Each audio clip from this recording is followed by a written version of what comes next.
Ooh ee, ooh ah ah, ting tang, walla walla, bing bang. Continuing on with 31 Days of Horror. This is the second last day of Toronto After Dark, and I'm actually having to reshoot this video after the fact because I can't seem to find the video I shot the night of. I'm sure I shot it. I remember being here in front of the camera and talking about the movies. So either I was too drunk to hit record, or I was so drunk I imagined the entire thing. But anyways, it's Toronto After Dark Film Festival time. And this was the scary night. And the first film up was a film called Willow Creek from director Bobcat Goldthwait. This is essentially a found footage film, very similar to Blair Witch Project. And I don't mean very similar in terms because it's a found footage, I mean very similar in general. Both films involve people going out into a forest, looking for something specific, and, you know, bad stuff. In Willow Creek, it's essentially a boyfriend and girlfriend. The boyfriend is really into Bigfoot, and so he wants to go out to the site of where they took that, basically the famous footage of Bigfoot walking in the forest. I don't know, what is it called? Patterson-Gimlin footage. And he wants to go to where they shot that, you know, and essentially mark off something on his bucket list. He's a believer in Bigfoot. She's not so much, but she's going along because she loves him and she wants to spend time with him. And, you know, set up here, believer, non-believer, somebody's going to get scared, the other person's, you know, going to be, oh, don't worry about it, it's Bigfoot, it's awesome. So... this, you know, that type of dynamic is expected in the film. The difference between Willow Creek and Blair Witch is almost a complete 180 in the sense that in Blair Witch, you introduce the characters, they set up, they go off, and boom, they're looking for the witch. So the beginning of the film is, in terms of the development and introducing everybody, is quite short, and the rest of it is night after night after night of them looking for the witch. In Willow Creek, it's more about this couple, and a good 3/4 of the film is them on their, you know, driving to the place, talking, stopping in different locations and shooting some video, almost in a, you know, YouTube naturalist video format, and then going to the town and the landmarks and stuff of Willow Creek, and doing some interviews and talking about different historical facts and such. And one of the nice things about that there is they actually talk to real residents. There are people in the film who literally are themselves. They're playing themselves, and they are real interviews. So the answers they're giving aren't made up. They were literally asked, you know, do you want to do an interview? And they were shot just like you would, you know, as if it was real. So in a sense, that is real footage. So this is real found footage. But yeah, so eventually they go off, and in the last portion of the film are, you know, trekking out into no man's land to find this location that's apparently way off the beaten track. Not only do they have to take some crazy back road, but on their, you know, I guess most direct route that they were given to get there, they get stopped by a local who basically tells them to, you know, turn around, go back, you're not wanted. And so they end up having to go a different route. And they still get to where they're wanting to go. No harm, no foul. But they set off with their cameras into the forest to find Bigfoot. And yeah, apparently it's a far distance away because it's nightfall and they have to camp, and then they still have quite a ways to go the next day to be able to get to this location. And I will leave it at that because, as is anything, it's the nighttime scenes that are generally where the spooky, scary stuff starts to happen. Now, Willow Creek isn't the scariest film. I will say that I did find Willow Creek scarier than Blair Witch Project, but much like Blair Witch Project, for me, I've been camping out in the woods, and I've been out there at night, and yeah, it can be spooky and scary if you're alone, and, the noises and stuff, and you start, mind plays tricks on you, and you start thinking, oh, what is that? Oh my god, that sounded really close. It could be, but the fact of the matter is, at night, a lot of the creatures in the forest, they come out. They're nocturnal. And not only that, but your ears, you're resting, they tend to hear more. And as such, it's really noisy. It's actually very noisy in a forest at night. You wouldn't expect that because, we're thinking, oh, we sleep. But no, it's quite noisy. So, hearing noises at night, they might wake you up. But short of something like rustling your tent or growling just outside your tent, you don't have anything to worry about. So, just like in Blair Witch and it's, with Willow Creek, having these moments where you're just sort of in the tent and you're hearing noises didn't really do it for me. I know it worked for a lot of other people, but it wasn't doing it for me. Eventually, things pay off and it wasn't that bad, but for the initial spooky portion, it wasn't quite doing it for me. The nice thing about Willow Creek is it does do a good job of building tension. And this was deliberate. This was something that Bobcat wanted to do, and he was trying to be mindful of that throughout the entire film, actually, and trying to keep a very amateur video style. Apparently he actually reshot a few scenes simply because when they went and did it the first time, it looked too professional. And he had to go back and do it and be like, "No, man, it's got to be more amateur. This looks too good." So yeah, it's an interesting ending to the film. Much like Blair Witch had an interesting ending. It was Blair Witch, at least it was the only good part. With Willow Creek, you like to see this interaction between the two characters. The boyfriend, girlfriend. You really get to know those characters, and I think that's one of the reasons why Willow Creek, in my opinion, is better than Blair Witch Project. Even though they're very similar in terms of style, what they're trying to do, etc. Yeah. Though, you have to admit, it's been a few years since Blair Witch came out, so if you can't improve on that film by now, wow, that's sad.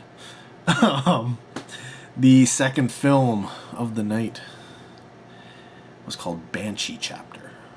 Ooh. And that was directed by Blair Erickson. Now, I really enjoyed Banshee Chapter, and I thought it was one of the scariest films I've seen in a long time. Now, I talked to some people, and not everybody was of that opinion. Some people didn't find it scary at all. I did, and I think that has a lot to do with the story in the film. Essentially, what this is a story about the government and their experiments on people way back when in the day, and specifically the use of DMT, hallucinogenic. Now, a lot of what's in this film is based on true stories, fact and such. The government did, that's where we got LSD. It's from these things, and I mean, the government has admitted to doing these tests on humans and such. But with this film, essentially, it's a chemical that never made it out. Literally, nobody really knows about it. And so, because somebody's doing some research on, these tests and stuff and such, it's they get a hold of some of this crazy drug. Now, it is, as far as I know, it's a real drug, and what the film is based around is real tests that were done, and then taking it a step further to make it spooky.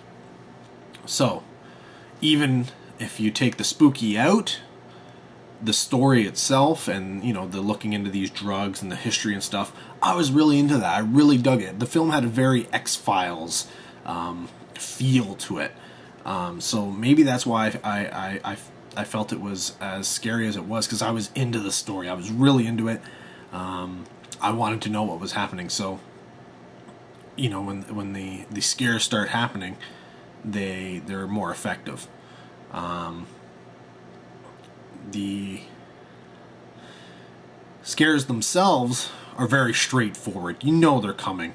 There are very few false scares, and almost, I don't think there's any no scares where it's just tension builder to a nothing. Most of the times when something's going to happen, something happens. So, yeah, it gets you, and it gets you over and over again, even though it's like, oh, no, they're going to come at me again, it's going to be around the left, no, it's around the right, no, it's, oh, there it is, and it gets you, and, I may have not, jumped out of my seat, I may not have been, like, full of that pent-up tension that you really, really like when you want to get, one of those really good scares, but still, between the sound and the visuals, I was giving little jolts there through a good portion of the film, and I was really pleased with that.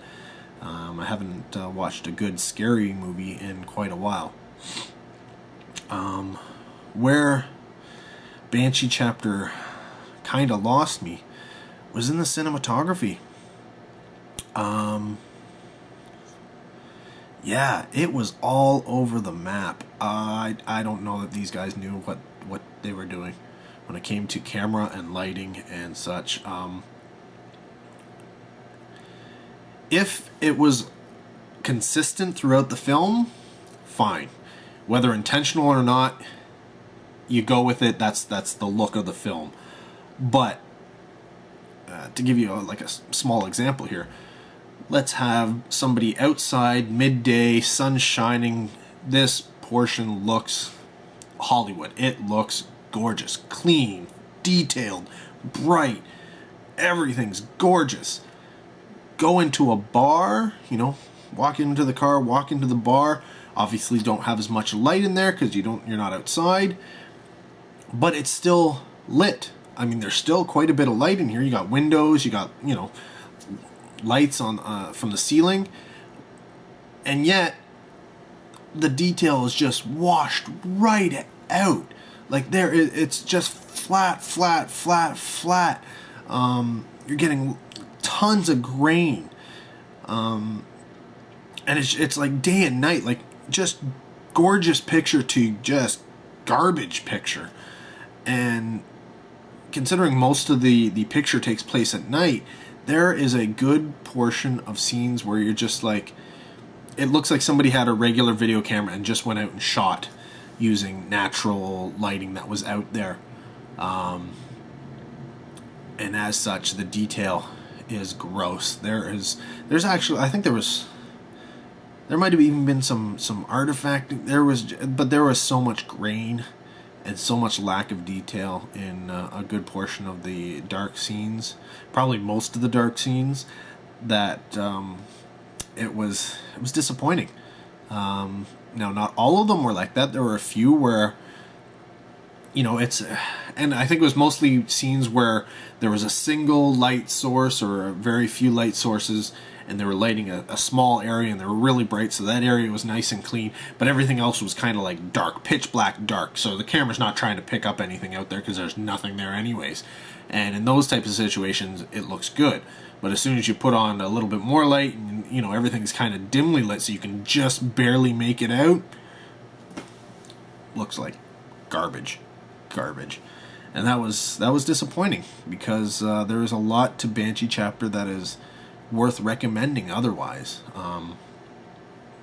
I really, yeah.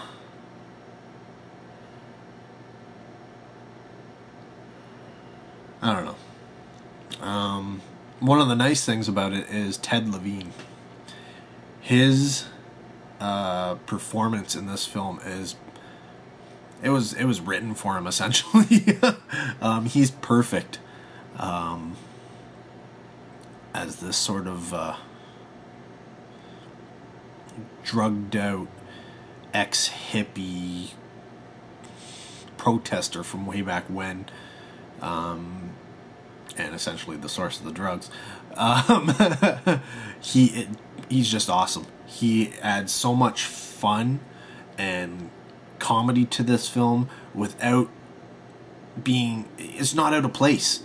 And because his character is so natural, and that's the way he is, when he makes funny comments, they're funny comments, but they're funny comments he probably, somebody of his nature would make. So it helps to add, the dynamic needed to really pull off good scares. You need that good scare, and you need the relief. You need to let it out and release the tension to be able to build up another scare, right? So, big scare, crazy joke. Okay, audience can relax again. And Banshee Chapter takes that and runs with it, and does it quite well. Would I have enjoyed more tension in the film? Yeah. It was the kind of film that lent itself quite well to that. Had they just held, say, an extra minute, maybe 2, maybe 3, maybe even 5 minutes. Some of the scenes just kept them going a little bit longer. It would have been good. Had they had some non-scares where there's just nothing. Not even a false scare, not even a cat jumping or something like that, where you're just like, oh, okay, well, that was nothing. No, just a non-scare. You build up the tension, but there's nothing there. That way the audience is kept guessing, right? But outside of that, yeah, I'm definitely... Banshee Chapter, I'm not going to lie, this is a film that I'm going to own. I'm going to own Banshee Chapter. Willow Creek, maybe. I generally try and get all horror films. I don't... Go figure, right? But there is a priority. I only have so much money. I can't own all of them. If people want to give them to me, fine. If you have made a movie, a horror movie or anything like that, and it's on Blu-ray or DVD, send it my way. I will review it. At least on camera here. Just send me a message. I'll let you know where to send it. Should have known that was going to happen. But, yeah, so Banshee Chapter is definitely going to be one of the films I own eventually from this festival. I do own a lot of movies that play at Toronto After Dark.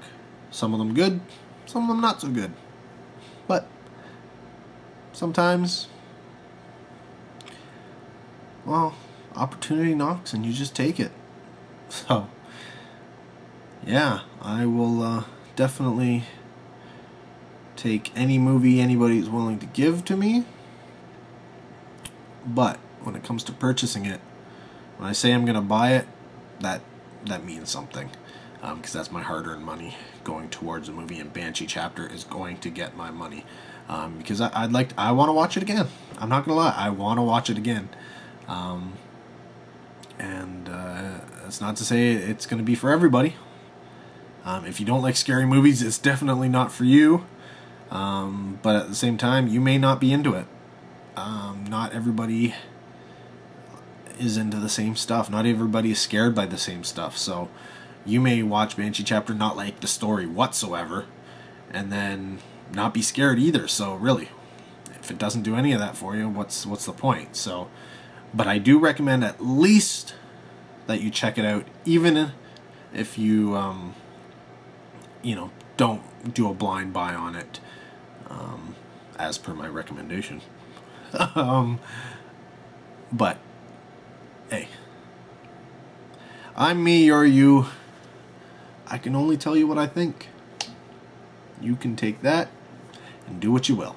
So I think I'll end the video here. I don't have to go to bed right now. I'm actually going to go watch a movie. So yeah, until next time, take care.